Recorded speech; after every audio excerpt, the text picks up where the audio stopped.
Alléluia. Alléluia.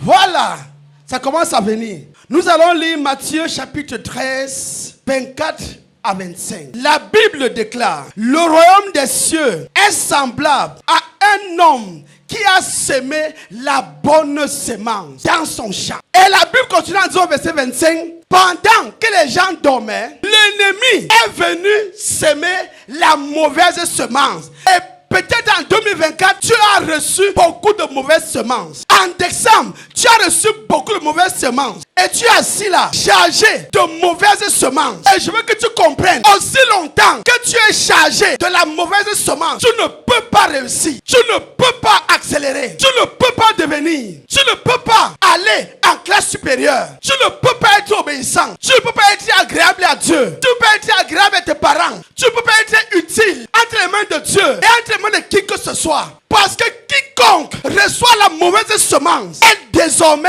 le serviteur ou la servante du diable. Et depuis lors, tu ne sais pas pourquoi ta vie, comme elle est, parce qu'il y a en toi la mauvaise semence. Et je veux que tu comprennes, une fois que tu as reçu la mauvaise semence, tu ne peux plus t'en sortir. Tu ne peux même pas l'enlever. Tu ne peux pas la contrôler. Tu peux beau dire je maîtrise, mais je veux te dire, tu ne maîtrises plus rien. Parce que la semence prend le contrôle de ta vie. La semence, un jour, va devenir incontrôlable. Tu sèmes un grain de maïs, tu sèmes 10 grains, un seau. Un jour, tu ne peux plus transporter la semence là. Et plusieurs ici ont reçu la semence. Comme en décembre, ils ont reçu la semence. En allant fêter avec les amis, ils ont reçu la semence. Et la semence qu'ils ont reçue a déjà commencé à porter ses fruits dans leur vie. Pour que tu comprennes, recevoir la mauvaise semence de plusieurs façons. Tu peux hériter la mauvaise semence. Je me rappelle, il y a un jeune homme, son père était à la morgue parce qu'il est mort entre mes mains. On l'a dépanné peut-être 5 000 comme ça là. Et qu'il est arrivé à la maison, il a rassemblé les filles à la maison. Là, qui veut manger le poisson? Quand je l'ai regardé, il a dit que ça, c'est l'héritage. Il a hérité ça de celui qui était encore à la mort, on n'est même pas encore enterré. Donc tu peux hériter la mauvaise semence. Et je veux que tu comprennes, si on ne te décharge pas de cette mauvaise semence, tu ne peux pas te décharger toi-même. Tu ne peux pas déposer la mauvaise semence que tu as reçue. Donc tu es là, tu écoutes ma voix. Tu sais que tu as reçu cette semence-là. Et ça a commencé à te détruire. Parce que tu vois en toi le mensonge, la désobéissance, les jongleries, la fornication, la drogue, la cigarette et autres. Je veux que tu comprennes. Tu ne peux pas t'en sortir toi-même. Et si tu es ici, c'est que tu crois qu'il y a une notion spéciale sur la vie de son serviteur pour descendre cette mauvaise semence. Et pour ce faire, tu as une seule chose à faire. Te mettre debout et dire: Jésus, j'ai besoin d'aide. Il n'y a pas à avoir honte à ça. Comme le jeune homme là, c'était pas de lui-même. C'était une semence qui était en lui. Son père était quelqu'un qui distribuait l'argent aux femmes. Tu souris seulement te donne l'argent. Donc c'était une semence qui était en lui. Il y a des choses qui sont en toi. Peut-être que toi-même tu as cherché. Mais d'autres encore, que tu as seulement retrouvé ça en toi. C'est à toi que je m'adresse. Je suis venu en ce jour prier avec toi pour que toute mauvaise semence qui était dans ta vie, que toi-même tu sais que c'est là. Tu as toujours envie de coucher avec les hommes, avec les femmes. Tu vois ça, tu sens ça et tu ne sais pas quoi faire. En ce jour, tu peux être aidé.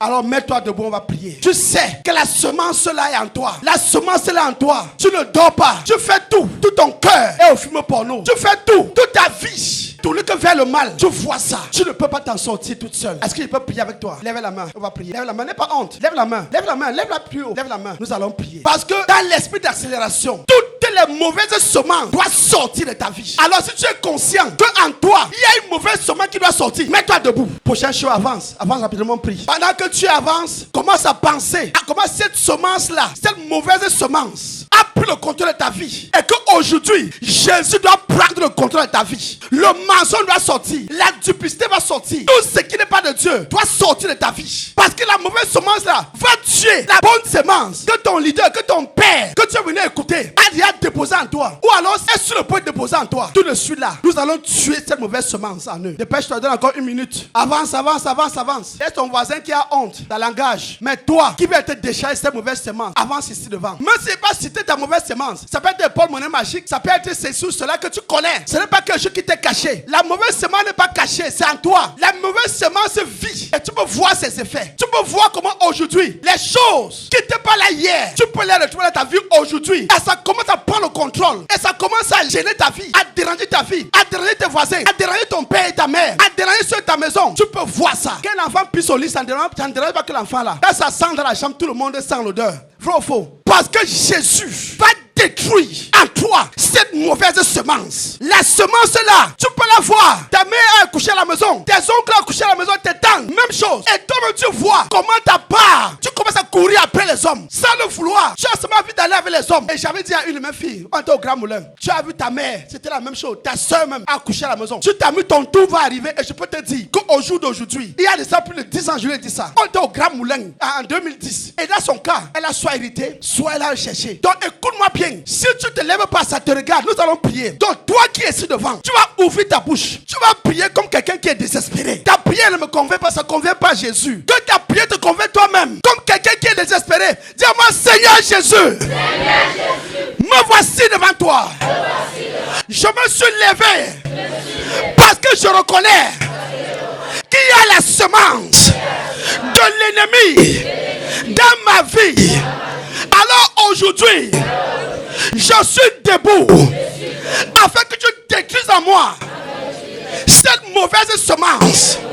Seigneur Jésus, je me sépare de toute semence diabolique, satanique que j'ai reçue de mes grands-parents. Je me sépare de ces semences que j'ai reçues de mes parents. Je me sépare de ces semences que j'ai reçues des hôtels sataniques, des hôtels diaboliques, des esprits des eaux, des camarades de classe, des amis mondains, des amis au quartier.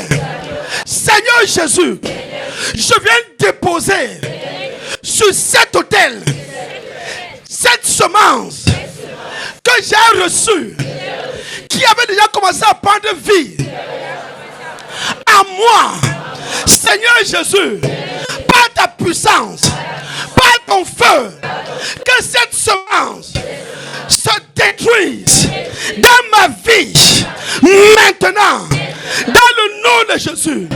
Je dépose cette semence sur cet autel maintenant, dans le nom de Jésus. Amen.